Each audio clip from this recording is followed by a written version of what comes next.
안녕하세요, 김상세입니다. 최근 2019 시즌 이후 공백기를 가지며 메이저리그와의 계약을 이루지 못하고 있는 야시엘 푸이그가 전면전에 나섰습니다. 그가 이번 시즌 관심을 보이는 팀들이 있었음에도 계약에 도달하지 못한 이유는 2018년 한 여성이 푸이그에게 성폭행을 당했다고 주장하고 나오면서 발생한 소송 때문입니다. 여성은 자신이 약혼녀가 있는 자랑스러운 레즈비언이기에 그와 합의한 성관계를 가지는 것 자체가 수치스러운 일이고 절대 합의하에 관계를 가지지 않았다고 주장하고 있으며 푸이그는 그 반대의 주장을 하고 있죠. 푸이그는 SNS에 관련 문서를 직접 공개하며 자신의 결백함을 주장하고 있습니다. 상당히 재미있는 내용인데요.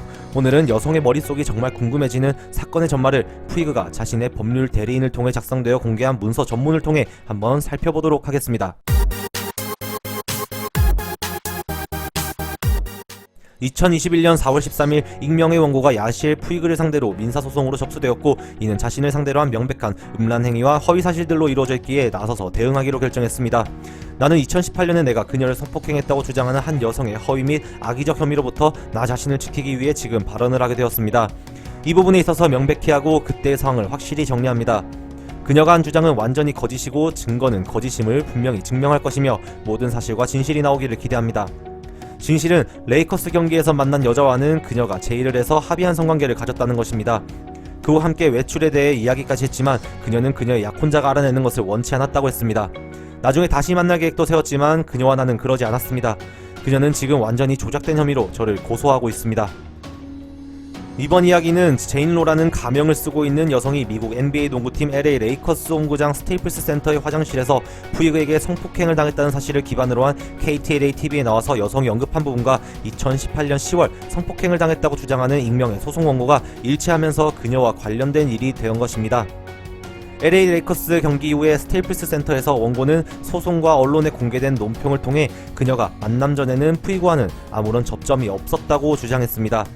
그녀에 따르면 그녀는 스테이플스 센터의 일종의 VIP 공간인 체어맨 클럽에 있다 화장실로 들어갔고 푸이그가 뒤따라 들어왔다고 했습니다. 그녀는 푸이그가 그녀를 따라 문을 밀고 그녀를 붙잡아 성폭행했다고 주장합니다. 그러나 논란의 여지가 없는 증거가 있기에 진실에서 벌어져 거짓으로 조작될 수 없습니다. 칼렌 메이슨과 함께 푸이그의 법무팀을 이끌고 있는 앨런 잭슨은 이러한 주장들이 모두 입증 가능한 거짓말이라고 하고 있습니다. 사실 원고, 즉 그녀의 인스타그램 메시지와 문자 메시지는 그녀의 주장과 무엇보다 모순되는 증거들입니다. 그들은 그녀가 그날 저녁 푸이그와 연락을 하기 위해 시도했음을 보여줍니다.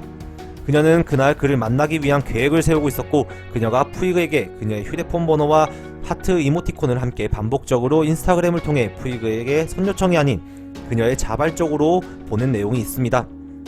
경기가 끝난 후 그녀는 체어맨 클럽에서 푸이그를 직접 찾아가서 합의된 관계를 가지기 위해 그녀와 함께 화장실에 갈 것을 요청했습니다. 만난 이틀 후인 2018년 11월 2일 푸이그가 언제 다시 만날 수 있는지를 묻는 메시지를 보냈을 때 자신은 일을 하고 있고 너를 잊지 않았다고 그녀는 대답했으며 이튿날 11월 3일 또 다른 하트 이모티콘을 보내었습니다. 이후 2018년 11월 23일 그녀는 푸이그에게 언제 타운으로 다시 돌아오는지에 대해 묻기도 했습니다. 이러한 증거는 그녀가 지금 폭력적인 성폭행이라고 주장한 사건 이후 그녀가 그를 다시 만나기 위해 계속해서 푸이그에게 연락하여 일련의 애정과 사랑 메시지를 보냈다는 것을 입증합니다.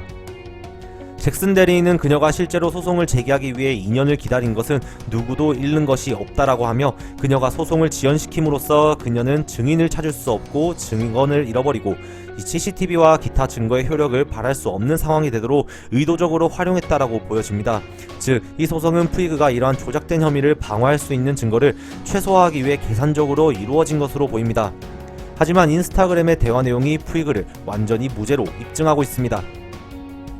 과연 진실은 무엇일까요? 푸이그의 주장에 따르면 분명 SNS 대화 내용은 명백한 증거들로 활용될 가능성이 높아 보이는데 푸이그의 주장이 사실이라면 여자는 어떠한 의도로 이렇게 무모한 소송을 진행하며 명예훼손으로 역고소를 받을 수 있는 무리한 선택을 한 것인지 결말이 궁금해지는 것 같습니다.